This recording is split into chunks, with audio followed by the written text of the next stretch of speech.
overdue. Amen. Amen. It's time for the church to step up. Amen. And be a voice in the community. Although we're already a voice in this community, we serve over 300 or 400 people every single Saturday. Give out food, medical supplies, the whole 9 yards. But I'm just one who strongly believes that you have a church on almost every street corner. The neighborhood should never be in the shape that it's in. And part of the reason why the neighborhood is in the shape that it's in is because we have pastors, preachers, teachers, amen, sleeping on the job. Amen. Good cause, amen. It is time for people, amen, of all colors, amen, to stand up for what's right, amen. Amen. There's nothing wrong with righteous anger. Amen. That's being angry with a cause, amen. So at this time, I ask that a representative from Bama will come back and lead us.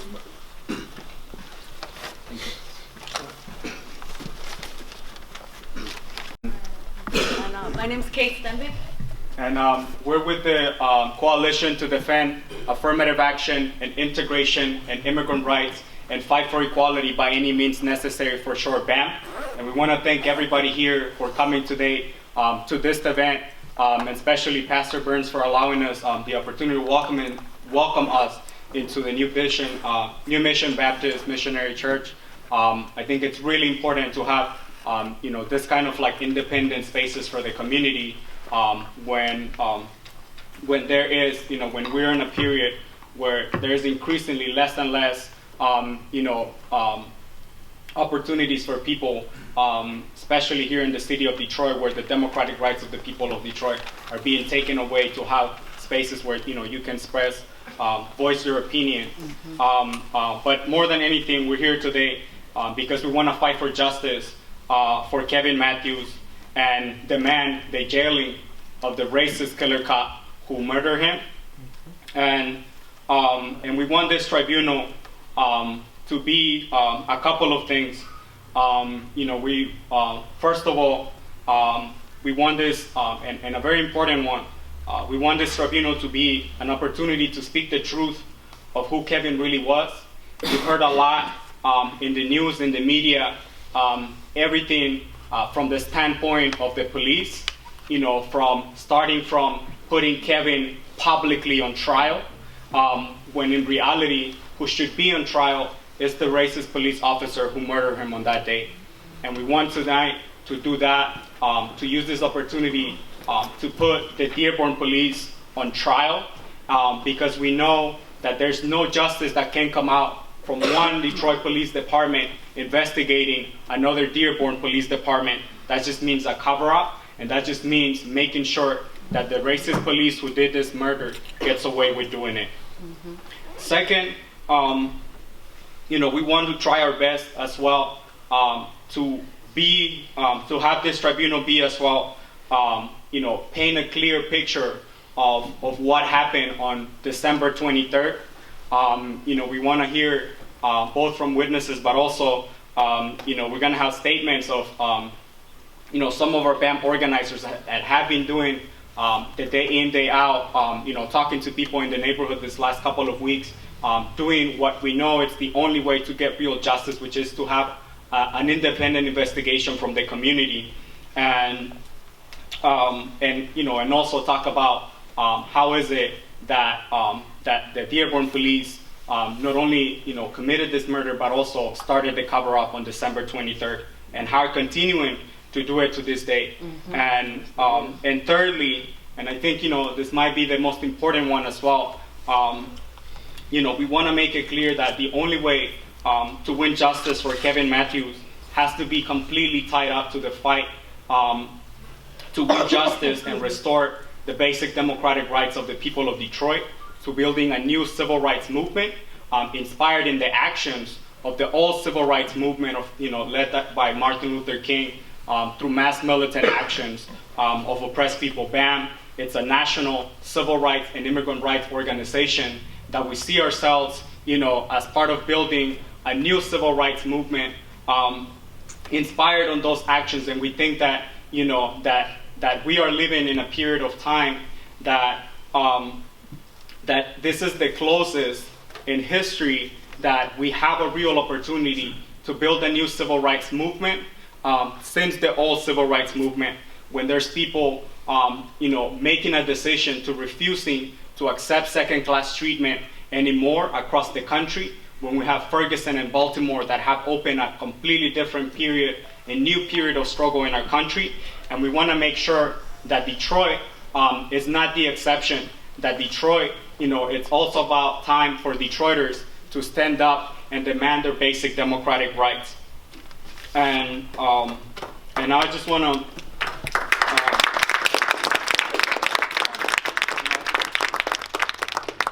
open it up for Kate as well to say a little bit more about why we have this kind of events as well.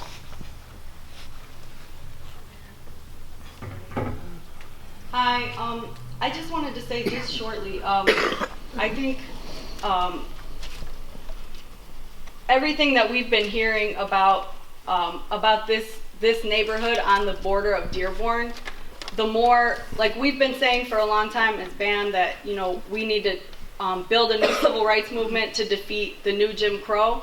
And the more that we hear stories of the just daily harassment and brutality, and kind of like it's daily, but it's also unpredictable, like racist harassment of Dearborn police in this community, the more it sounds identical to the old Jim Crow South. And I think there are people now, like all across the country, that are standing up and fighting against police brutality. And Detroit is we're holding this tribunal, and we want to hold more tribunals like this and more marches and more actions, because it's really time for Detroit to get organized and stand up and fight, and more people are ready to do that. And on that, like, Detroit has been called ground zero for the attacks on public education because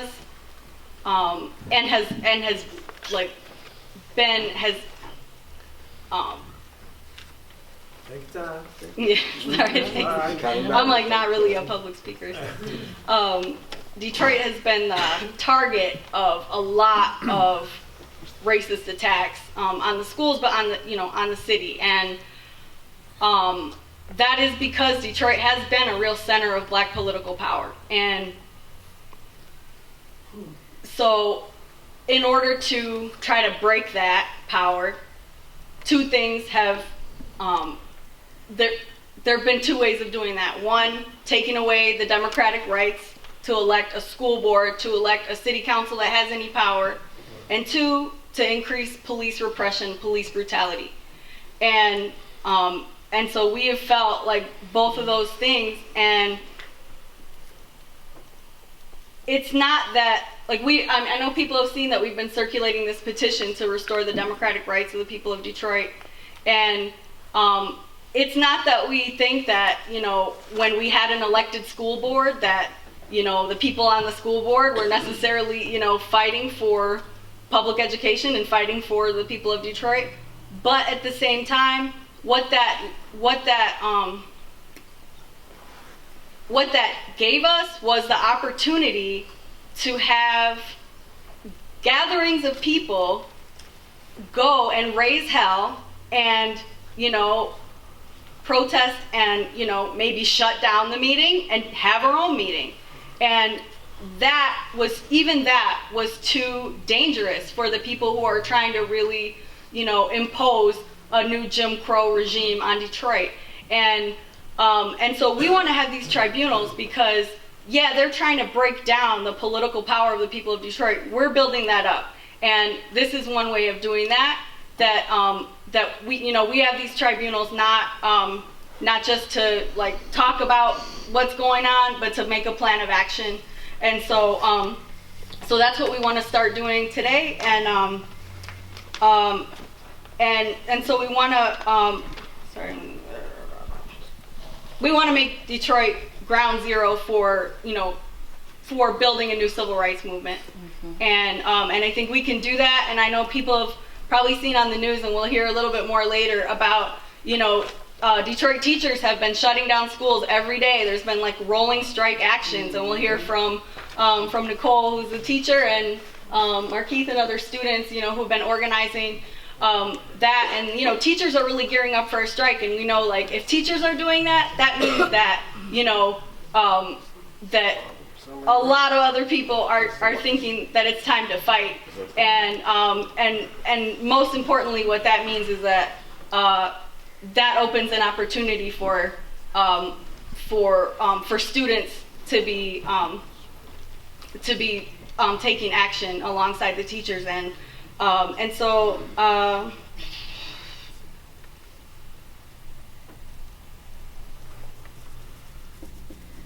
I guess that's all I'll say for now. And we just wanted to especially start with opening up with inviting friends and family of Kevin to come and like speak about who he was, and because it is so important for us to expose that truth and get the truth out everywhere, that this was a cold-blooded racist murder. And justice means jailing this cop. It also means, backing off these Dearborn police and making them think twice before, stopping someone else, killing someone else, and make sure that this, doesn't happen again. So I'll stop there and.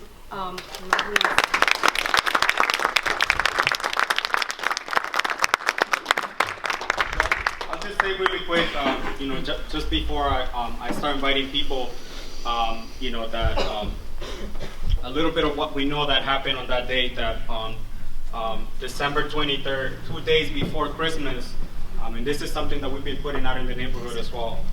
Kevin Matthews, who was 35 years old, resident of this neighborhood, was shot in broad daylight around 12:30 in the afternoon by a white Dearborn police officer. Kevin was on his way to his mom's house, and he was unarmed. And, a bunch of people that he posed no danger to no one, that, that this killer cop who shot him never asked for backup, nor did he care that he was firing his gun, in broad daylight in a densely populated area when children, were at home on Christmas, for the vacation, and just from the descriptions of people and from the descriptions of Kevin, it's just clear that this wasn't even a fair fight, and that there's been so many versions, on the news of the cops changing their story about what happened on this day. But no matter how many times they change their story, no matter how many times, like they say, whatever they want to say about Kevin, it's still true that it's not true, that they've been saying lies, that, that the media has been, like building up those lies to cover up for them, and that, and that the community, that this neighborhood knows the truth about who Kevin was, and knows the truth about the daily harassment of this Dearborn police in this neighborhood. And we want to make it clear tonight that a badge is not a license to kill, and that it's time to end the rule of the cops and other Detroit haters, starting with this Dearborn cops now.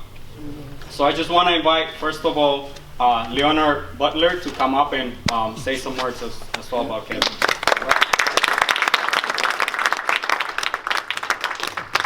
Hello, everyone. Hello. Oh, good.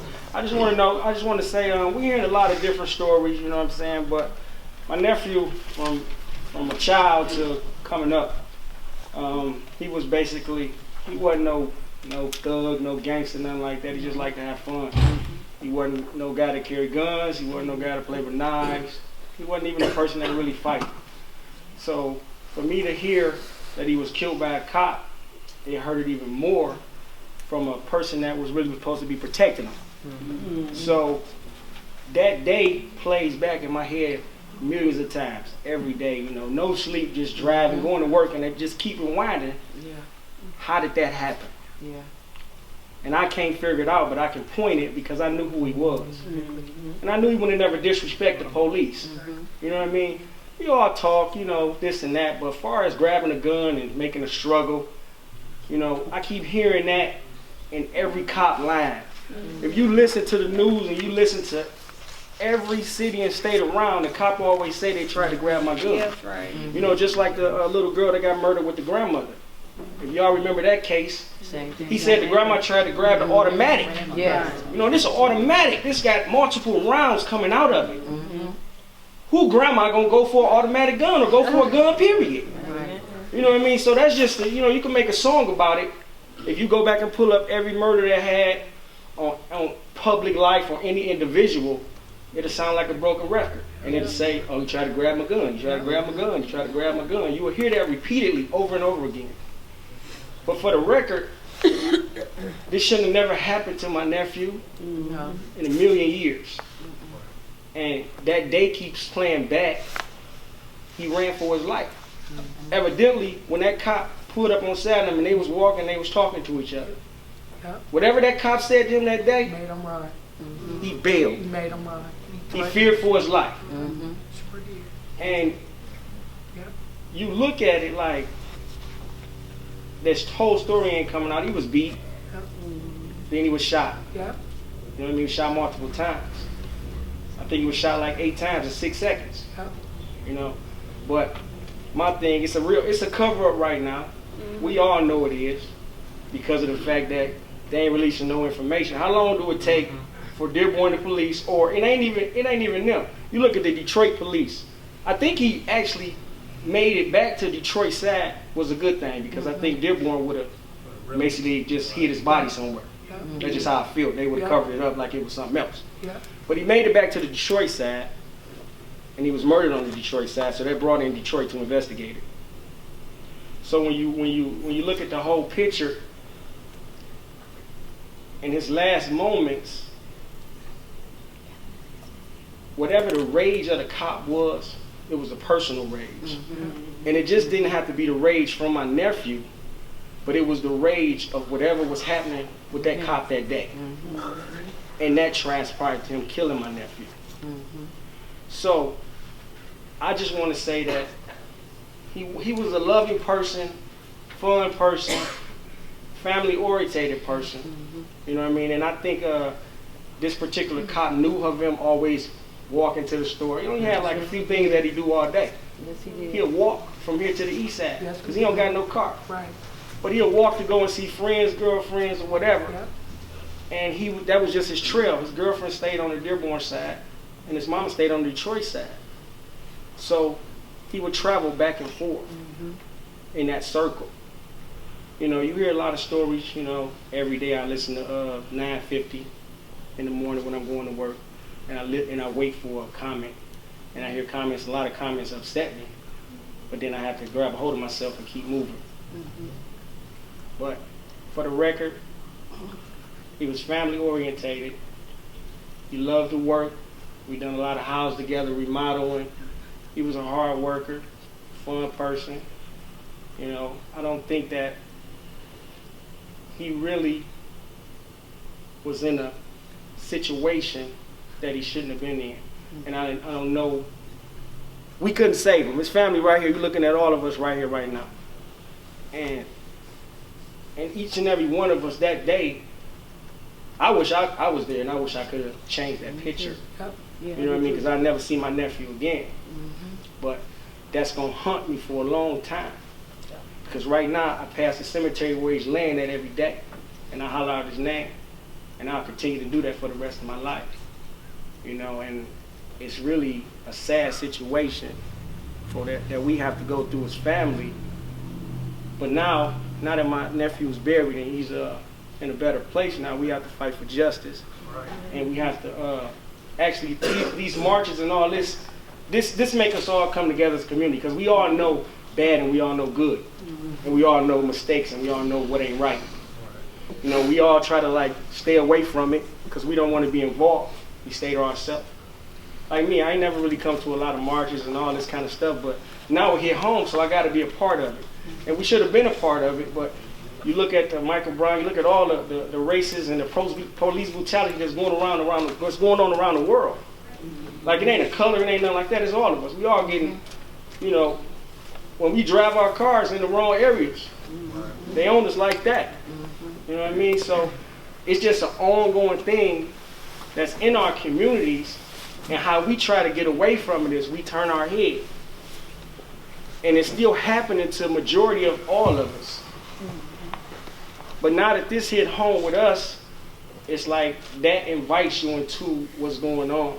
A lot of us don't want to be a part of drama and a lot of greed and a lot of madness that's going on. We just like stay away from it. But even though it's not doing us no good to stay away from it, we think that it's going to help us to not be involved. But in reality, it's hurting us for not being involved with what's going on with us. Because at the end of the day, we all brothers and sisters, and we all make the rules what goes on in our community.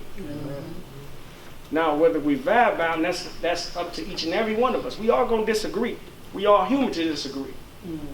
But to make the one that want to disagree with it listen, you have to be a strong speaker and a strong teacher to make them listen. Because you can turn your head from it all day and don't listen, like, whatever. My point is this, is that right now we know the Dearborn police officer is guilty. They're not saying no information on recent. How long does it take for you to do an investigation? If we would have murdered somebody, we watch the news every day. They come out, rope it off, do the tape out, do the investigation on the spot. You in jail. If they ain't caught you yet, then they got a 24-hour manhunt for you. Okay? It's been December 23rd. Here it is, the 9th of January. And the investigation is still going on. How long do it take for Chief Craig and them to do an investigation on something so big but yet so small in a backyard in a block? From where it started at on the corner to 10 houses down. Bullet casings, a dead body, a person beat, and an officer at home with his family. How long does it take to investigate that? Don't take that long. So you look at it, they trying to cover it up. They trying to figure out a way to save him. They know he messed up. They know he killed an unarmed man and a rage. They know he had a rage. But they trying to figure out how can they cover it up where they can save him. And that take time to do. You got to have big heads involved to set it up. Okay? So with that being said, I want to thank everybody for coming out and supporting our family at this time. And not just our family, but it's a lot of it going on around the world. And it just actually, you know, with the Evergreen shoot, there's a lot of stuff that's going on, and police are really getting away with it. Yeah, they throw you some money, but what is good is the money if you get away with it and you get to go home and chill. And you got 100 people that's in prison for murder. How can you murder somebody and go home just because you're a police? That makes you right. We all know the police is really a gang. You look at how the police roll up on you deep, and they don't care, we all innocent. We could be in here right now, ain't doing nothing. They come in here, they all gonna treat us like we criminals. Period. I don't care where we are. We could be at the grocery store getting some fruit.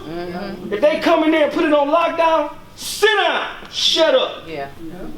Gloves on. Yeah, you move.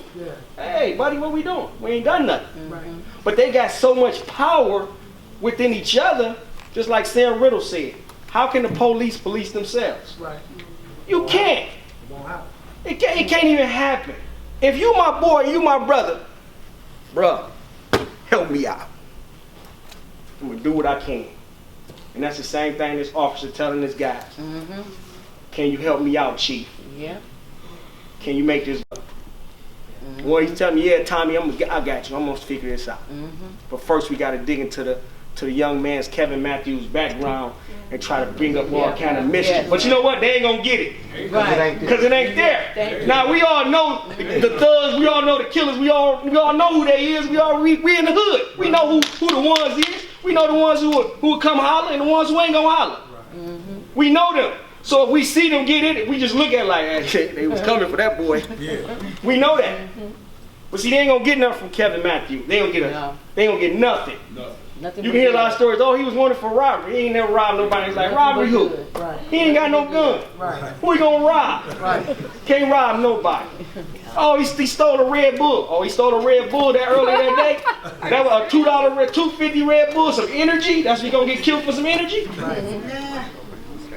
You know, it's really a bunch of, you know, it's a bunch of madness. You know, and it bothers me totally. You know, but me and my family, we gonna fight for this, and we gonna keep our heads up, and we gonna fight strong. You know, and we gotta keep it together. That's all I want to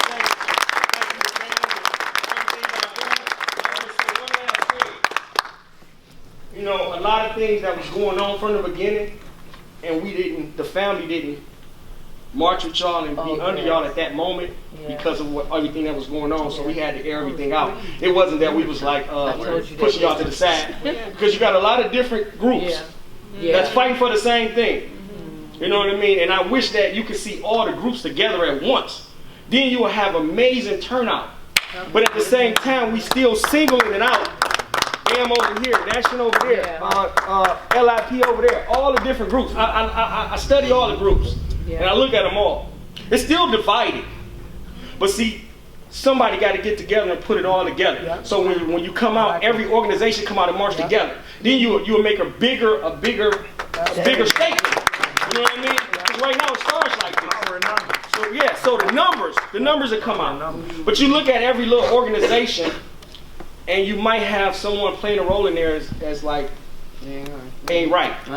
They looking for sales, like they want to be on the public's eye. They want to do this. But you look at it, you know, it all needs to cram together. Then you have thousands, 3,000s of people just, then you make a bigger statement.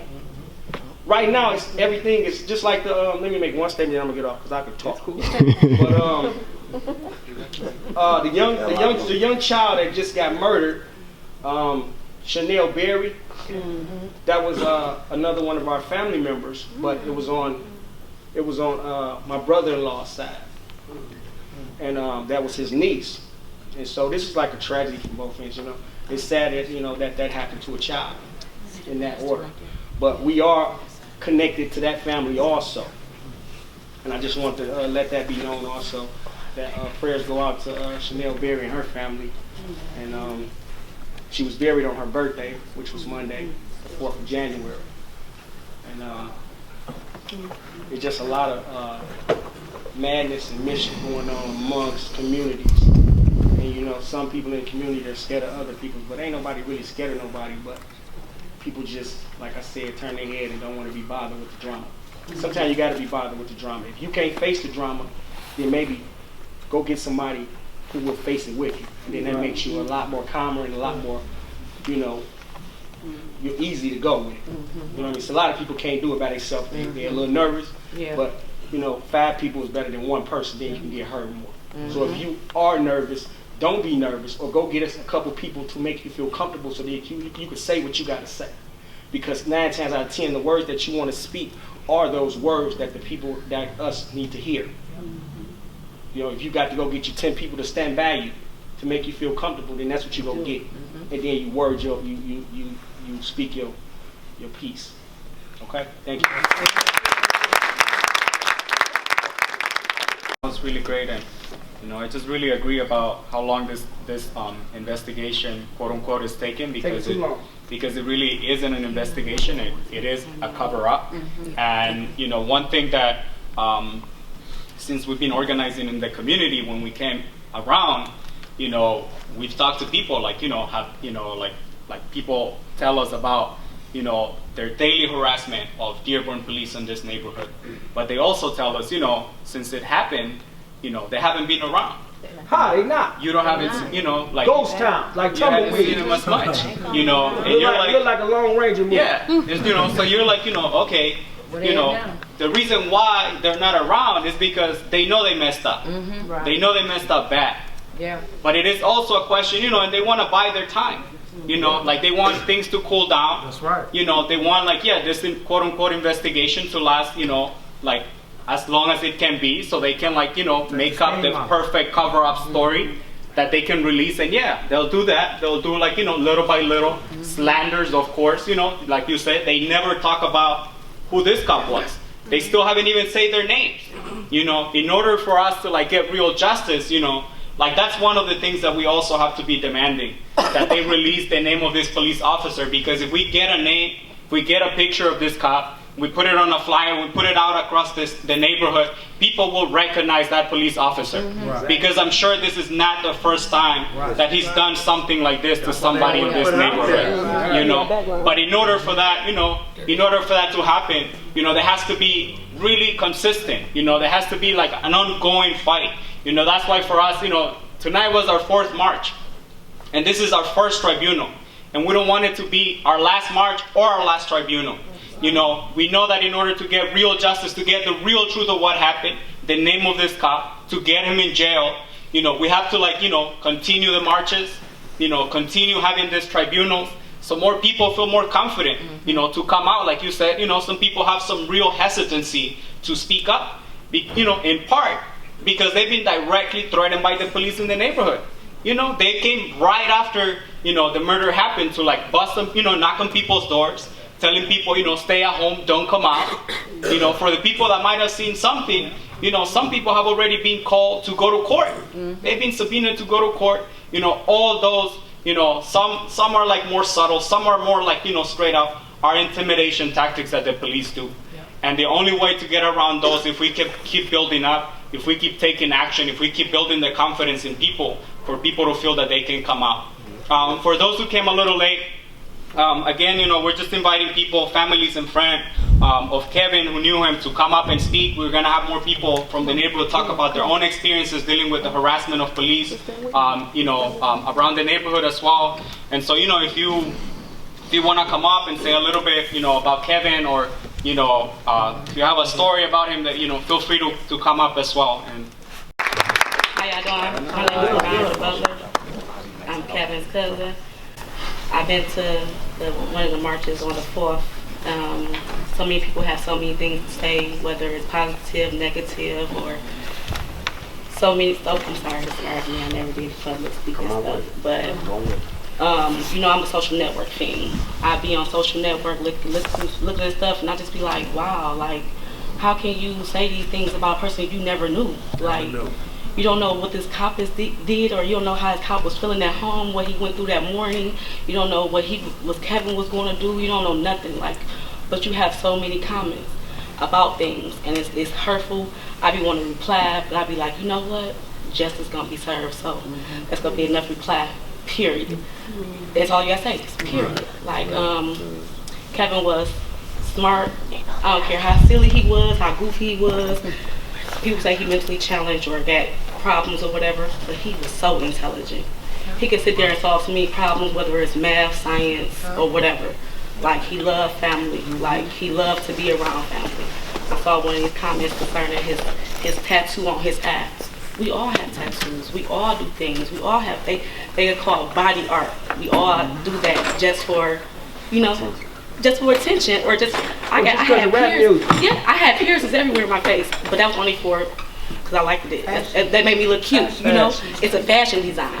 So it's like, again, you don't know this person. Like, you don't know my cousin. This is my cousin. This is somebody who loved. I had wrote something on Facebook or whatever, and it's just something that I wanted to read out loud, to say, hands up, don't shoot. I am somebody. My life does matter. Black lives do matter. I am a father, I am a son. I am a brother, I am a nephew. I am a cousin, I am a grandson. I am a grandfather, but most of all, I am a human. They took my body, they took my soul. They took my breath, they took me from my family, but they could never take my memories. Hands up, don't shoot. Black lives does matter. I am somebody.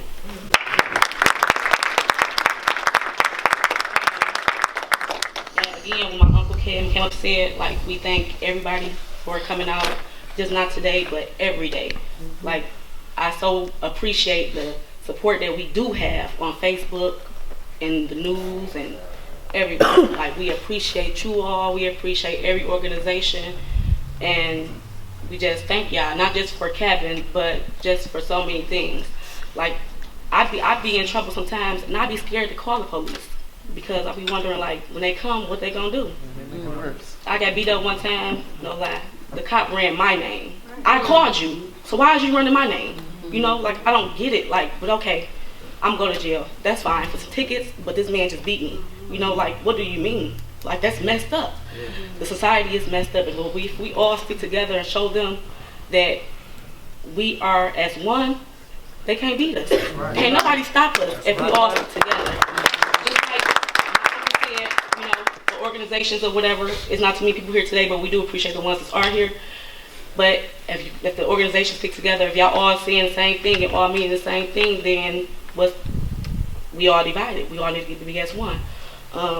From my family, we would like to thank everyone that paid their respect, whether it was social media, via text, shoulders, candlelight visual, these protesters and attended the homecoming service. My cousin Kevin Matthews was a good man. He had memories and touched lives in his unique characteristics. He was respected in many ways. He's rested now. The smile on his face says so. I love you, Kevin. You will never be forgotten. Until I see you again, continue resting.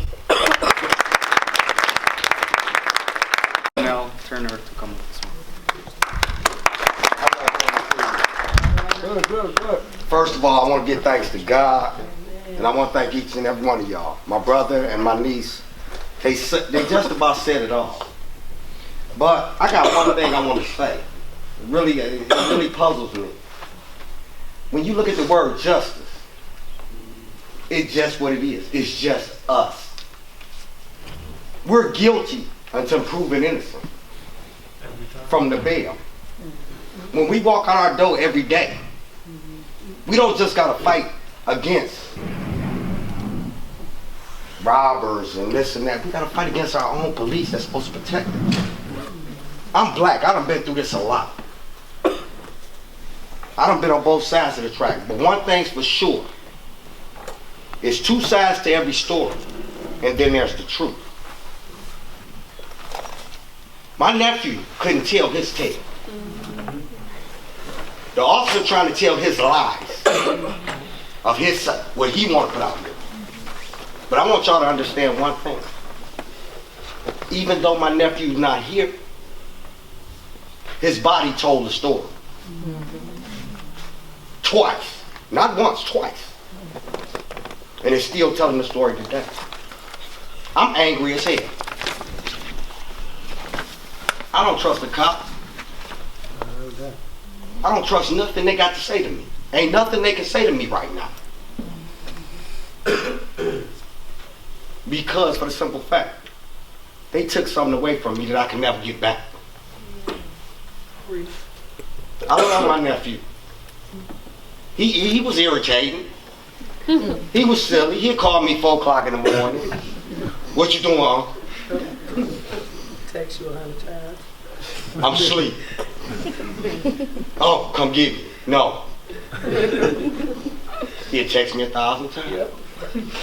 I'm not going to get that no more. Oh.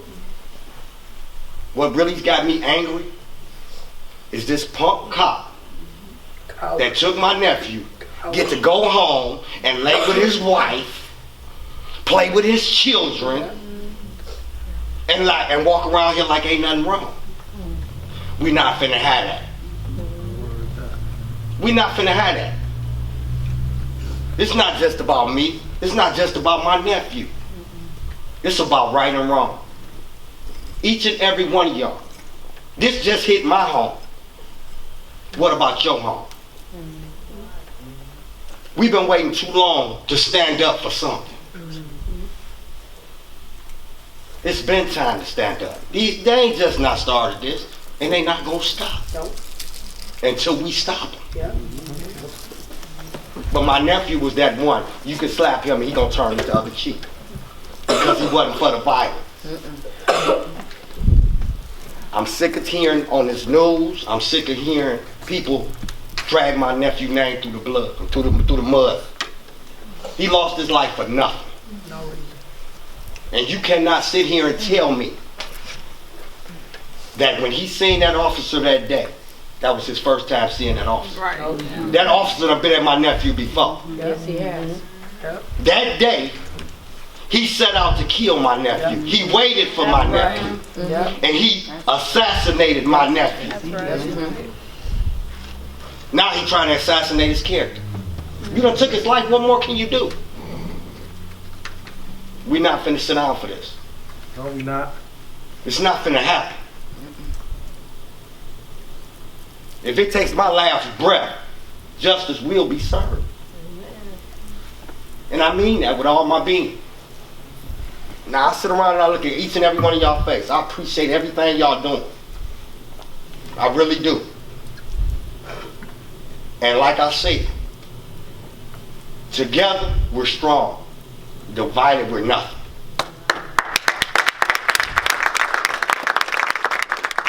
Today it's my family.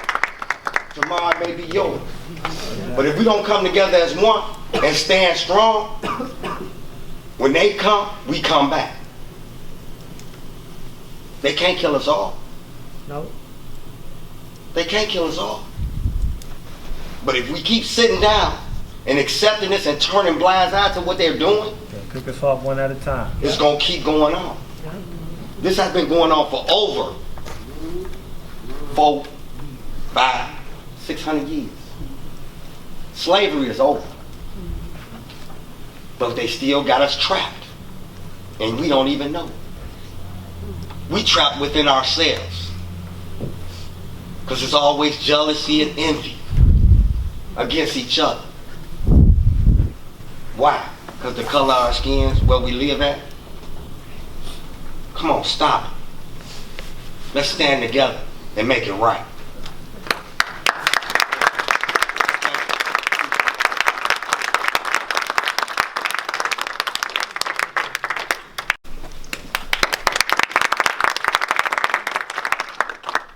Sandy family and friends.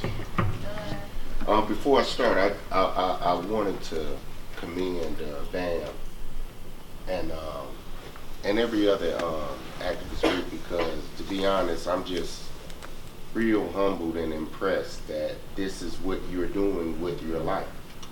You know, Right. it instantly makes me, it instantly causes me to realize the impact we could have had on an entire community or city or state, even the nation, had me and, you know, my peer group of family and friends decide to do this with our lives at an earlier age, you know. So I do want to commend you, and I'm humbled that you're doing this even for my family in this situation.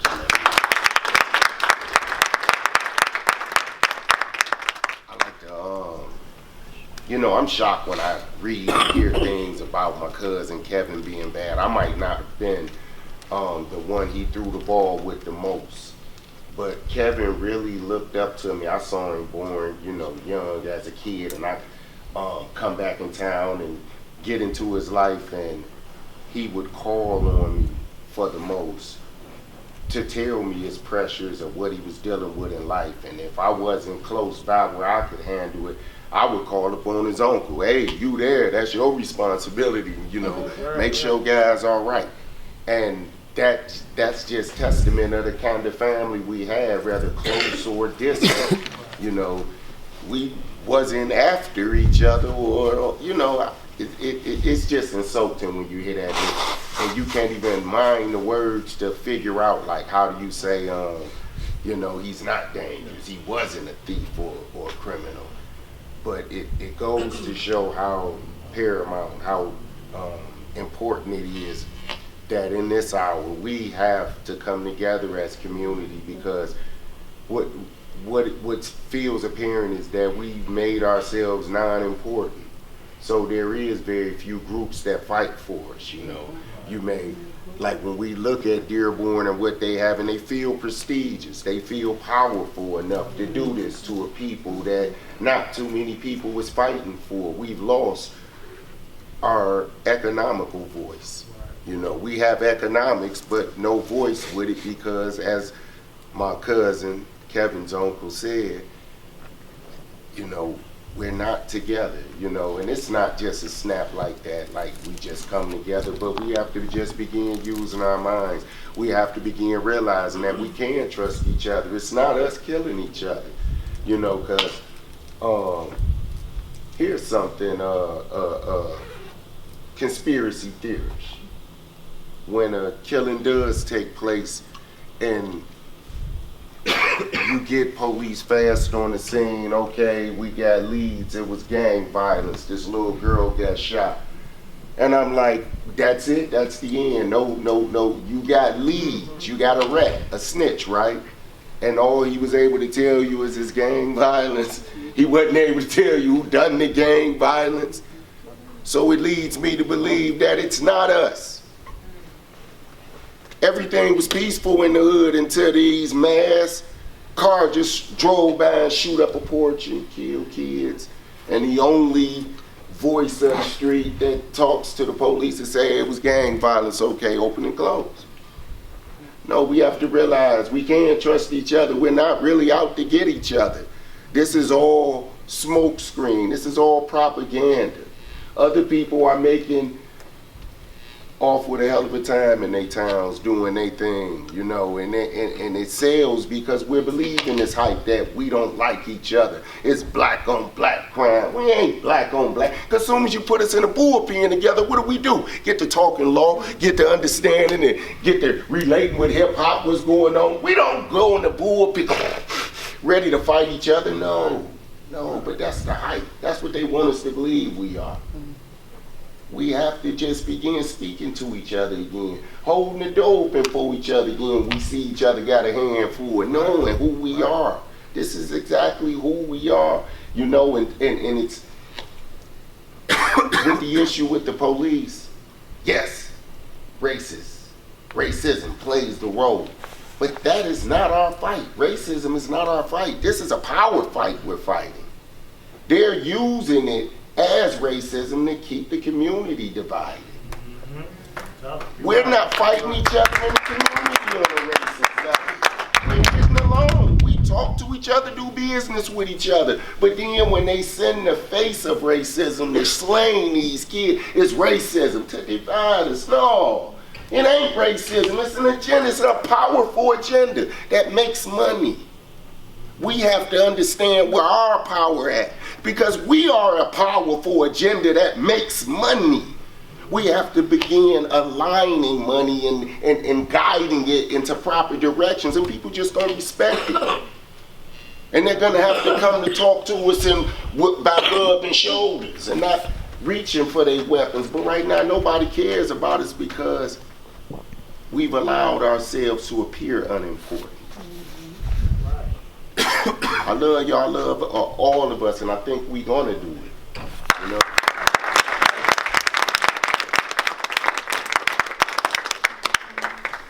We have chapters and have anti-police brutality cases in other cities like LA as well, and hopefully we can have, you know, some of our members from LA do come up and speak a little bit of what we've been doing over there as well.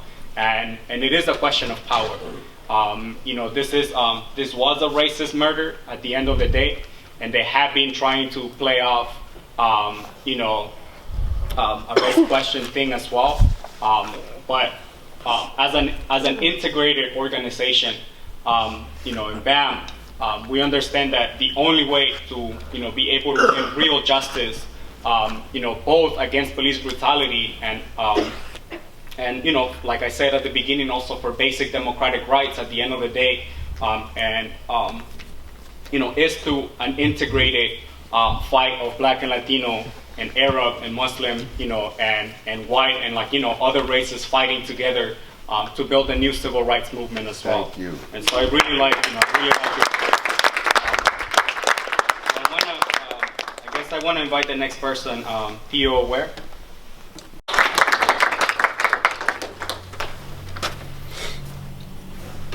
How y'all doing tonight? My name is Theo. Most of the family know me as Toulouse. Been doing the family over 20 years. I just want to send my condolences out to the family. When I heard what happened, day was all messed up. I knew Kev, been around Kev, kicked it with Kev. He was a real down-to-earth person, talk real fast, but real kind-hearted. And he didn't deserve what happened to him.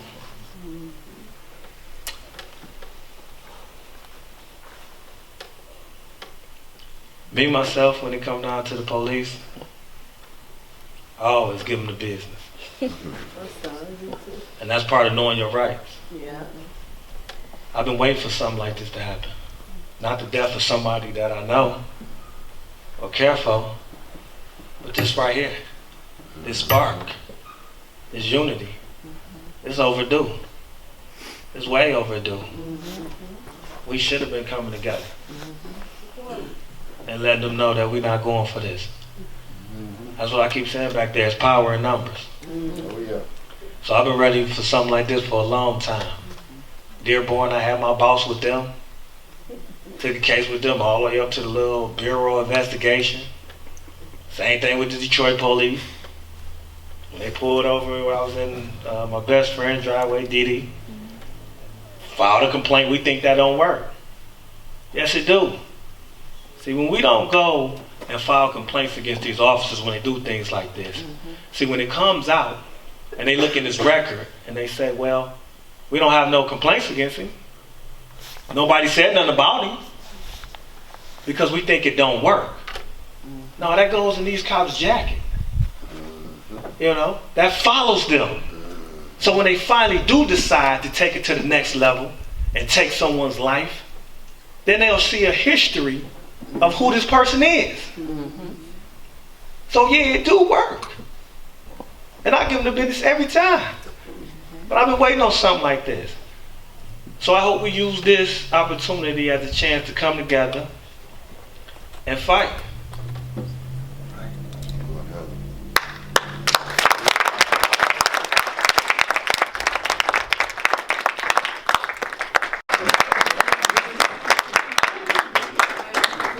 Yeah, y'all called me. Hello, everybody. Butler. Hello, everybody. All right. What's up, brother? I'm Butler. I'm Kevin's uncle. I'm the bold of all these brothers. You know what I'm saying? And it hurt me to talk about it because I get so much every day. I'm gonna say it.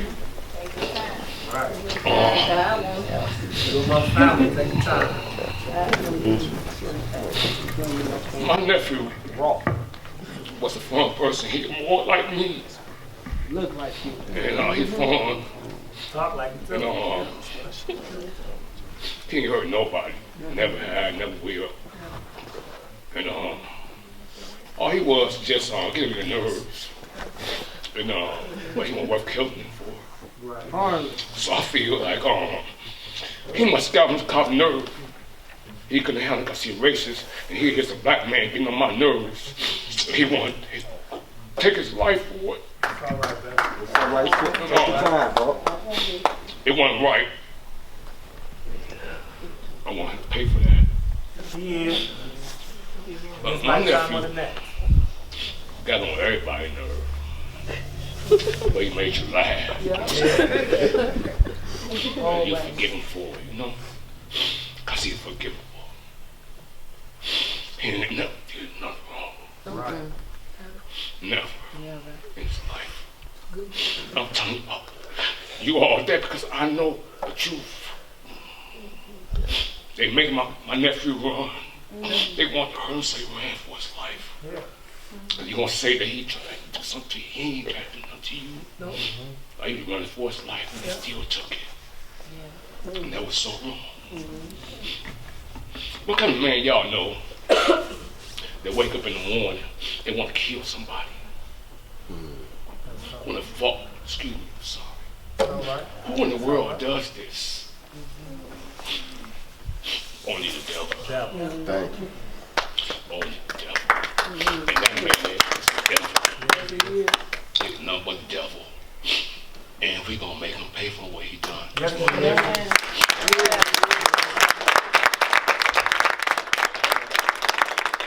want to thank all the people that have have supported our family and every other black man that has been slain by the police. Thank y'all so much. I love all of y'all. And I'll carry this in my heart forever. Thank y'all so much. All right? All y'all. I love y'all. Thank y'all.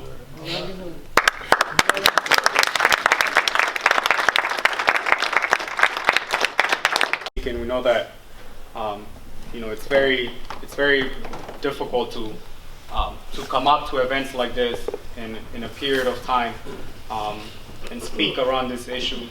And the more reason why we thank the family of Kevin and the friends and everybody that came out today for also making the decision in this hard time to make the choice to fight, and make sure that justice is served. And thank you, Leonard, for writing him up without telling him. and I just want to also open it up for any other family members or friends of Kevin at this moment as well that would like to come up and speak as well. And I'm Dee Dee. Kevin is my first cousin. I love him very much. He's very loving, caring, sweet person, gentle. He loved everybody.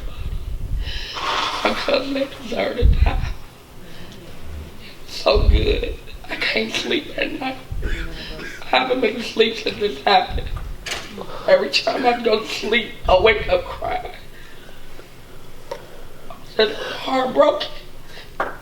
I never thought that I'd be living life without my cousin. We was always together. We grew up together. We lived in the same house. He was always up under me. He called me every day. He gonna call me no more. Loved him, and I'm gonna miss him, and I want this cop to pay for what he did. And I ain't gonna sleep until he do. I want him to be prosecuted.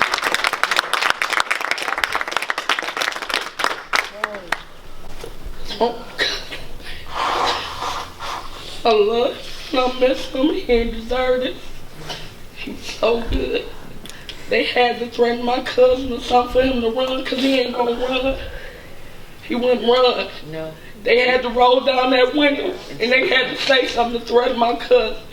He ain't gonna run. We would've went with them if they wanted to take him. Yeah. They threatened him for him to get up and run. And he took my cousin's life for no reason. They saying that he reached for a gun. My cousin won't reach for no gun. He ain't no fool. Right. They say he mentally challenged, but he not for real. Not at all. If he mentally challenged, then I am too. Right. He ain't reach for that gun. They say the officer's uniform was ripped. My cousin ain't do that. He ripped it himself, or he ripped it when he hit that fence. Yes. They beat my cousin. Then they shot him down like a dog. My cousin was innocent. He wasn't no criminal. He wouldn't hurt nobody.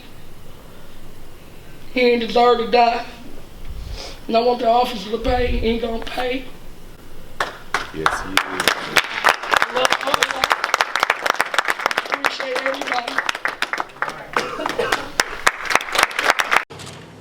Pastor Burns especially, we really, I think we really need that, and I think because this is going to be an ongoing fight, we know that, and I think we should definitely have another march next Saturday, and then and then continue this, and I wanted to say a couple things on it just from what other people have said, and what you said about the having a neighborhood watch, we can organize this community in the city to have a real neighborhood watch against the police, because and I just want to say, last summer,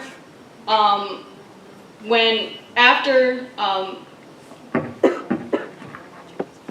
Michael Brown was killed and there was the uprising in Ferguson, it really sent waves throughout the country and really the world too. People were watching, and and there is a real sense, there's been a growing sense since then, that there is really, that we can turn something that is a real gross injustice into collective action, and that we can actually take action to change things. And last summer, it was probably about a week or a week and a half or two after Ferguson, on the east side there was the police were shooting at two men who were, they like crashed into their car. The cops crashed into their car, and then certain people might remember, it was about like at Nottingham and Berkshire. And the whole neighborhood came out. It was like 1,000 people came out.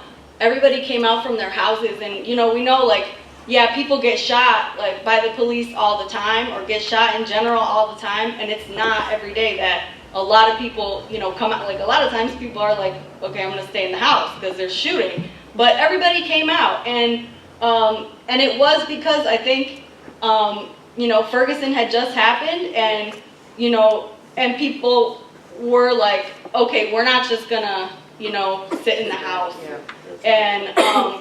And I really do think that, the cops shot one of the guys, Darnell, in the shoulder, but he was okay. And I think that if, the people who came out from the neighborhood saved his life and saved, the other guy's life, like that, and that's the kind of thing that we can organize if we're continually, organizing a movement and like a network of people that if you see something happening, come out, call us, call other people in the neighborhood that are around, and come out and make sure that that it's not just happening in secret, so that the police can just cover it up so easily. And at the same time, we do know that like there have been a lot of cases where people are video recording what's happened, and the police still get off and they still get away with it. And so that's not enough, but it does mean like persistent, like consistent organizing and building up a movement. And I think just one other thing, and then I wanted to invite like people, other people from the neighborhood. And I know Diana wanted to say something like, but I just, and then other band members who've been like organizing in the last couple of weeks. And one of the things I was thinking of is that because talking to people, going door to door and just talking to people in the neighborhood. I know I said before. The things that people have told us really like sound like they sound like the Jim Crow South, and a lot of people have said like I don't want to drive on Tireman, like I take the other direction and go down Joy Road because it is so like unpredictable. Like you don't know. I don't know if I wanted to just say something that someone told me last night, but she may actually be here, so if she's here, is Gail here anywhere? No, okay, she didn't come, but I mean, she told me 2 nights ago that, and she lives in the neighborhood, and she told me that like 2 nights ago she got pulled over, and she's coming back from I think her sister's house in Dearborn, and a cop pulled her over and said the first thing he said to her was not like, can I see your license or your ID, but do you have your gun in the car? And you're like, and she had her, her, I think her daughter, I'm not sure, but a small child in the car with her, and she was like, no, I don't have a gun in the car, and she had to tell her child, don't reach for anything, because they're gonna try to shoot us. Mm-hmm. And she told her sister, and they never told her why they pulled her over, and after they saw her address, the cops saw her, and this was like 2 police cars with 2 cops each in them. And after they saw her address from her ID, they said, is this your real address? She was like, yeah. They just let her go without saying anything. And she thought it was because of like, that she lived right close to where that cop killed Kevin. And like that she was like, okay, they know that they need to like, back off, and that's a real, we want them to keep thinking that and think that more and more and in more neighborhoods and everywhere. And I just want to say a little bit of when we've been doing the marches throughout the neighborhood, we've been getting so much support of people honking and coming out, and I think there's a real sense of there's been some stuff that we've heard in the media that's trying to, I guess, make this sound like it's a Detroit versus Dearborn issue. And yeah, okay, we know the Dearborn police are notoriously racist. There's, one of the things that's in our flyer is that the Dearborn police arrested more black people in a year than there are black people living in Dearborn. It's extreme, and I think everybody knows that, but also, there is an understanding that this isn't just the Detroit police, are our friends, and it just was this Dearborn cop, and they are, the police forces work together, and, they do work as a gang, and I think, so we've been, getting a lot of, support of people driving by both on Joy Road and on Tireman, on both sides, because we know, there's been this is the Detroit and Dearborn police, enforcing segregation and second-class treatment of the people of Detroit and against the Black and Latino and Arab communities of Dearborn. And this is really, we have a real opportunity to organize both, Detroit against police brutality and against racism, and the people of Dearborn also against those cops, and I think we we can build these marches and we can build these meetings bigger and bigger, and so we really appreciate being able to have this space in this church for next Saturday and the Saturday after that, because I think we do have a real opportunity to do that, and I think one thing that Shanta Driver, who's the national chair of BAM, was just pointing out is just how the Montgomery bus boycott and the Plessy v. Ferguson case, those were both questions of public transportation, and she was okay, why is it that those things are were such a important why were those fights about public transportation? It was because it was every day, it was daily, people suffering the daily indignity, and it's it was the form that it could take would be could be unpredictable, but it was every day it was a real attack on people's dignity, and that's the kind of thing that this is. It's every day to be that you can't drive on the street that's right by your block. Thank you, Diana, for coming up, and I'd like to invite other people from the community that have met us either through our marches or through our door-to-door organizing as well, but also some of our BAM organizers that have been doing the work and the organizing in the community. And I really want to emphasize the fact of the second-class treatment of minority communities in general in this country. A fact is that the United States, it's no longer going to be a white man's nation. The fact is that the United States is becoming a majority-minority nation, and as that transformation is happening, instead of seeing a change, towards more equal treatment, a more equal place in this society of the minority communities, we're seeing more blatant racism, and that does include, you cannot have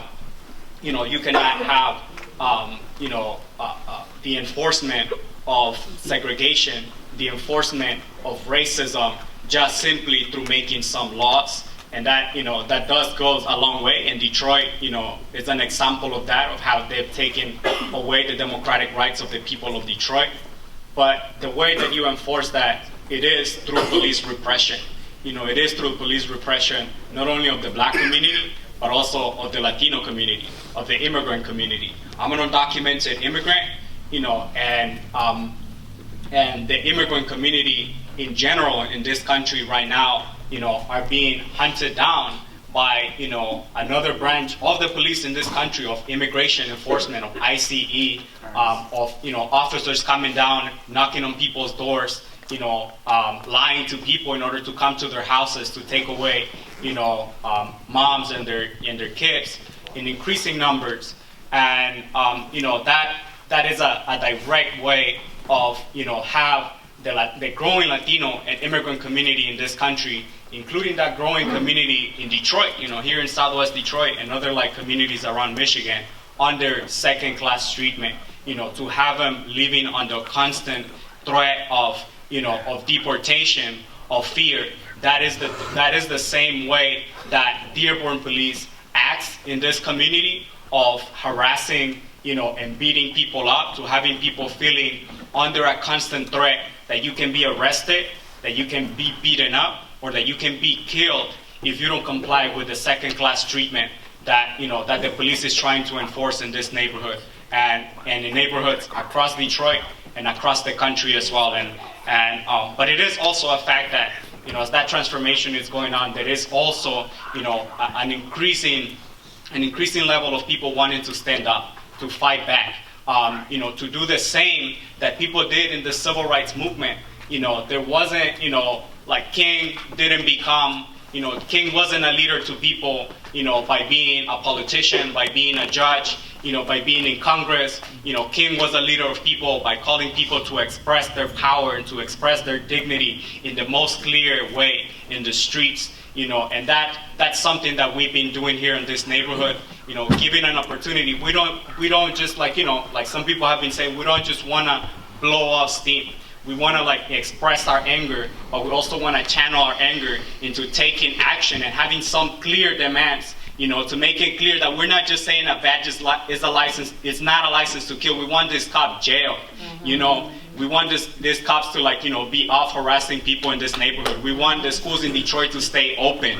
We want people in Detroit to have back their democratic rights. We want, the immigrant communities of this country to not be hunted down. We want, black and Latino and other minority youth to be not shot down like dogs by police day to day all over the country as well. And the only way to do that again, is to build a new civil rights movement in the best way that Martin Luther King did, and to have an organization, and BAM is that kind of organization, and we are committed, to building that new civil rights movement on that best example. So I don't want to, I want to invite again, other community members, but also, some of our BAM organizers, our BAM leaders that have been organizing around this community as well, to come up and speak. How you doing? My name is Leandre Haskell, and it just kind of made me think when she said, keep Dearborn clean, because I just had a flashback of me and my brother.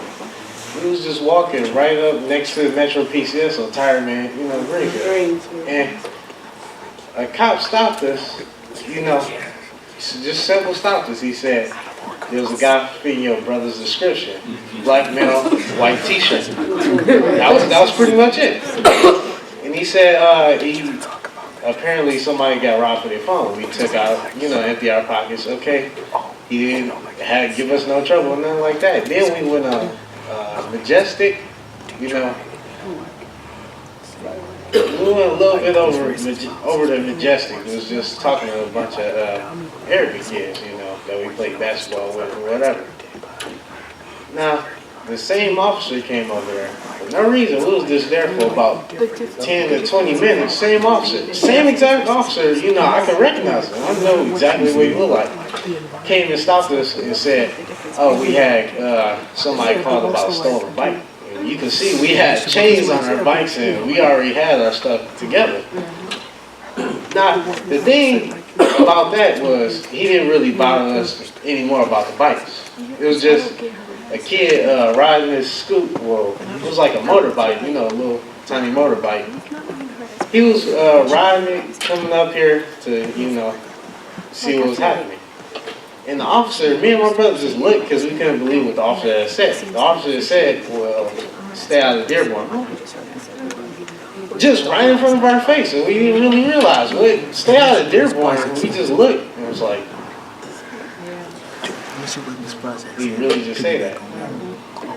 And so, until that moment on, I just realized that there are also other groups and minorities that is also getting picked with by the police, and I just left.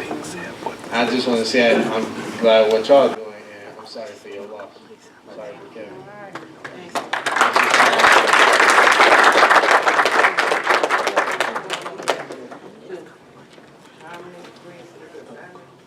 Hi everybody, my name is Victor, also an organizer with the civil rights group BAM, by any means necessary. And I mean, we have been doing a lot of organizing in the community since Kevin was killed on the 23rd. And as soon as we heard about it, like we went to the neighborhood and we just started, you know, like the police was doing their own cover-up of what happened. We started doing our own independent investigation, talking to people. And one thing that I really feel like this neighborhood between like Joy Road, Tireman, Greenfield, and I think the other street is maybe Hubble here, around here. Like there is definitely something different in this neighborhood. Because I know like Kate was talking about how we were organizing on the East Side neighborhood. And you know, we definitely got a lot of like young people coming out and marching with us, and we did like, I don't know, 20, 30, maybe more marches. But one thing that I have noticed here that was different from I think even organizing around police brutality that I've done from in like Los Angeles or the Bay Area is that immediately we said like, hi, we're with BAM, civil rights group, we're fighting to win justice for Kevin Matthews. And of course everybody knew what happened. And the standard here in this community is that like everybody knows right away and agrees that this was a racist killing of a black man by a police officer. And there's just that agreement from the beginning. It's not like we have to argue with people. And I just feel like we're starting in a really, really, really strong place. And like we can really win justice for Kevin and really build a movement here in this neighborhood. And you know, I know I've talked to the family before and have said that it is unfortunate that you guys have been put in a leadership position, so to speak, because of Kevin's killing. But it is something that, like BAM, we are definitely, a leadership organization, like Jose and other people have been saying, that is committed to continue to move the struggle forward to get this cop thrown in jail. But yeah, I do think, like there were questions about what it is that we do, what do we do from here, and I just think it's the same thing that we've been doing for the past 3 weeks. We organize, we get boots on the ground, we talk to people, we get people to take up our demands. Jail the killer cop. Can I get that? Can I get a flyer?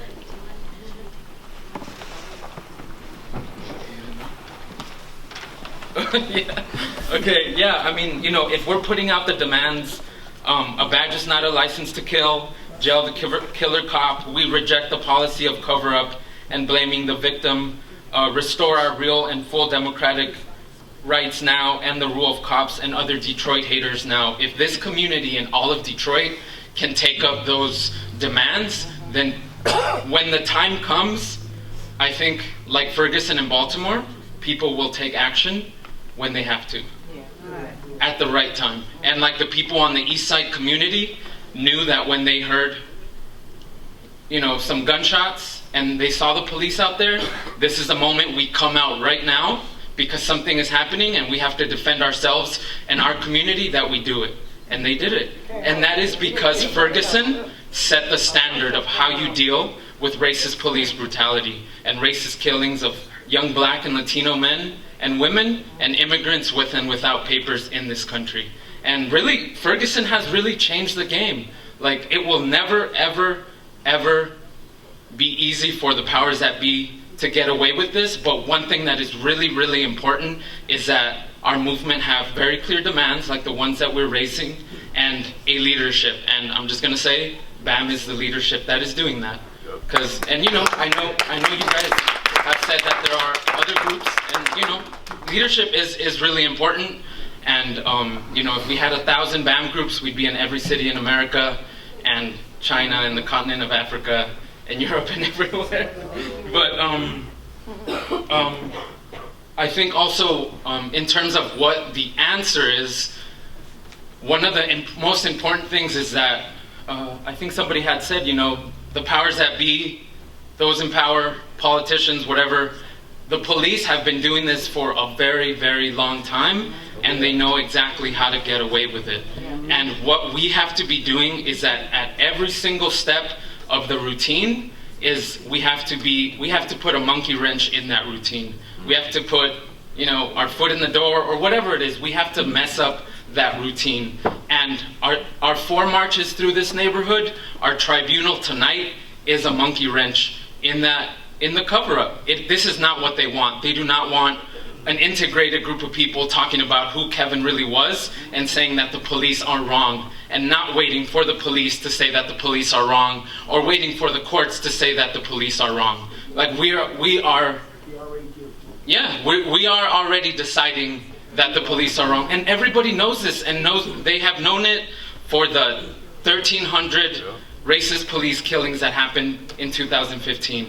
It's just the difference now is that BAM is here, and that we're providing leadership to this community. And you know, I just think I think this is a really, really great turnout. I think our marches have been really, really great. And I know sometimes people say, "Oh, we're too small," or some people didn't honk, or whatever. But you know, there are steps. Yeah, and there are steps to building you know, a movement. And I just think we're doing really, really good here. But the organizing in this community has been really great and really inspiring. And I think we've really, really changed here things in Detroit, and I do think that just having the Dearborn police out of here is good, and that is something that we need to continue to know that is a victory for us, and something that we continue to make happen, and that is going to be through our tribunals and through our marches.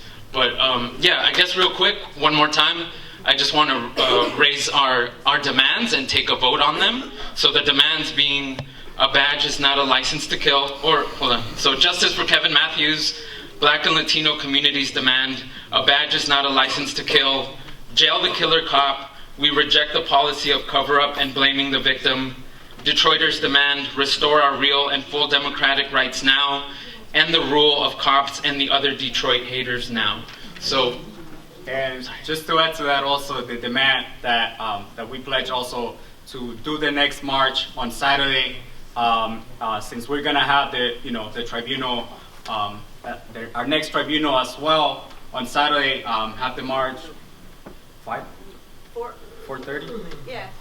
We try to build it build up for the march on Saturday at 4:30. For justice for Kevin Matthews, to jail the killer cop, and all the other demands, and have build up for the tribunal here at 6 o'clock as well next Saturday. I got a question. Oh yeah, go ahead. I want to ask everybody one thing. Have anybody ever seen the Detroit police in any other suburb?